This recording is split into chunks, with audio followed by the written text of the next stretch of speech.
ምን እያረክ ነው? ናስ ታንተና እንዴት ነህ ሰላም? ምን እያረክ ነው? አዲስ ሱፍ ገዝቼ በጣም ተመለከተ። እንደዚህ ልታየው ነው እንዴ? አሁን አየሁ። ሱፍ ለብሰህ ነው? አዲስ ሱፍ ገዝቼ ሱፍ ነው እንዴ? እዚህ አታየውም እንዴ?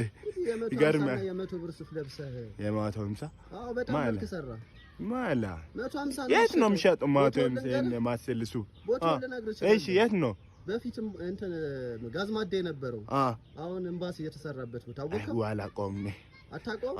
አላውቀውም። አንተ ይዛን ህፃን ነበር። ከህፃንነት ሲጀመር ህፃን? አዎ ህፃን ነህ። እኔ ሲጀመር አንድ ነገር ላወራን ነበር አማጣጤ። እስቲ ንገረኝ ምንድን ነው? ምን እንትን ነው የእኛን ጎረቤት አወቅህ?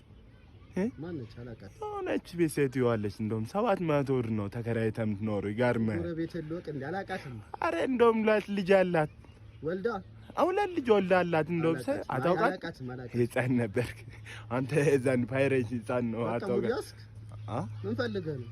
በባልግስ ልትጣላኝ ፈልገህ ነው? ማን እንጣላ እንዴ? ታወራኛለህ? እኔ ሱፌ እንዳይነካብኝ ብዬ ነው እንጂ እንጣላ ከባላክ። ኧረ ና እንፈራረጥ። ቱ የኔ ወንድም ቱ አንተ ወንድም እስቲ እርጋጡ። እረግጧለሁ። እስቲ እርጋጡ። ይኸው ያው ሲጀመር ወንድሜ ብዙ ነገር ነው የጨቆነኝ። ይገርማል።